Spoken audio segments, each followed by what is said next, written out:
point lie on the line? Well, to check this, you just have to keep in mind that this is x and this is y.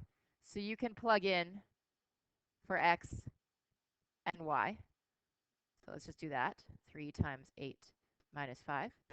And let's see. 19, rather, not 9. 19 is equal to 3 times 8 minus 5. So that's 24 minus 5, which is 19.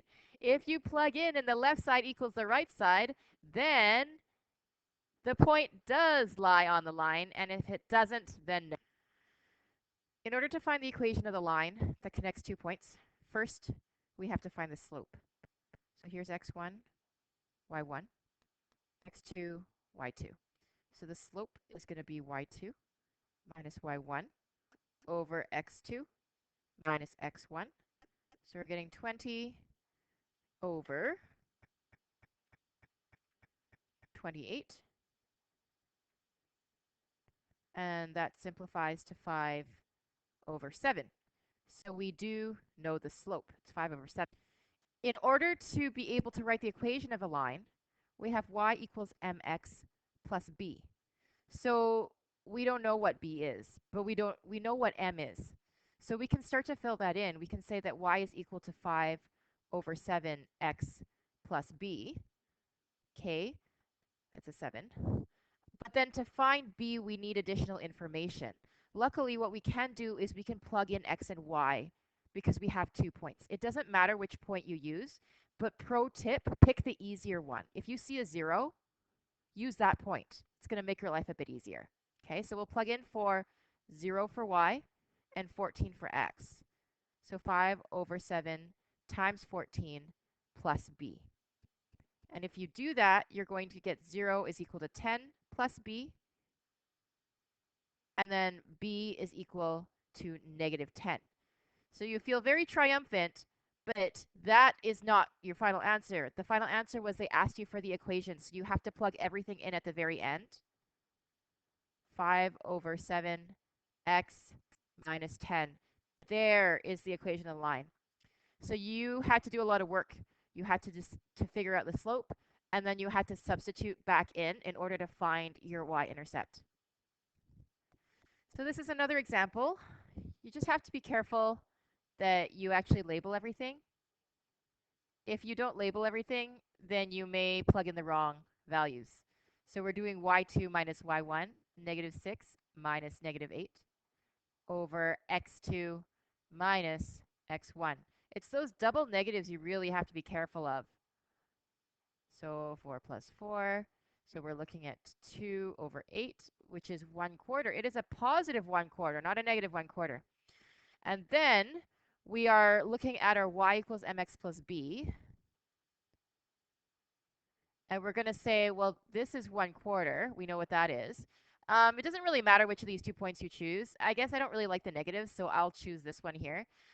This is y. This is x. So make sure they go in the correct slots. And then 4 plus b. These guys cancel out. So we have negative 6 is equal to 1 plus b. And b is equal to negative 7. So then your final answer is going to be y is equal to 1/4 x minus 7. So it's not hard to understand. What's hard is getting it right amidst all these negatives, double negatives, and making sure you plug everything into the right place, because there's a lot of things that could have gone wrong here. So to get our heads around this, I think that what might make it easier is to draw a little sketch. So if we have our coordinate plane here, and we are having a point at 2 comma negative 7, so here's 2 comma negative 7, which is down here. And we have this point. And in part A, it says that I have a line that runs through this point, but it's parallel to the x-axis. So if you draw a picture of what that looks like, you're going to get a line that runs like this. And then in part B, you have one that's parallel to the y-axis, so that means that I must have a line that runs like this. So in the first case, the blue line is a horizontal one, and then the green line is a vertical one. So after this point, You just have to know how to write the equation of a horizontal and a vertical line. So a horizontal line, no matter what point you pick along here, well, actually, I'll do it this way. If you want to put this as y is equal to mx plus b, you have to keep in mind that the slope of this line, this blue one, is 0. And we actually do have a y-intercept. It's right here at -7. So you could write this as y is equal to 0x minus 7. But then this term, because it's 0, just drops out. It's just gone. So your final equation is y equals -7. And that is the equation of your blue line. Because the slope of the green line is undefined, we cannot use the format y is equal to mx plus b to write the equation of it. Because how are you supposed to write undefined for m? You can't. So the way we're going to reason through this and figure out what the equation of the line is. Let's just imagine for a second that we're going to mark some points on this line. So we obviously know that this point is like 2, -7. And we could have another point here that's like 2, 0. And another point up here that's like 2, 3. And no matter what point you mark on the green line, you're going to have an x-coordinate of 2, something, right? So in other words, it doesn't matter what you pick for y. What matters is that x equals 2. So if you were to guess, some of you might have guessed that maybe the equation of the line is x equals 2 and the y-coordinate doesn't appear anywhere at all. Is it an issue that the y-coordinate doesn't appear? Well, not really, because what we're saying is no matter what the y-coordinate is, x equals 2. And that's why that is the equation of a vertical line, and it takes that format.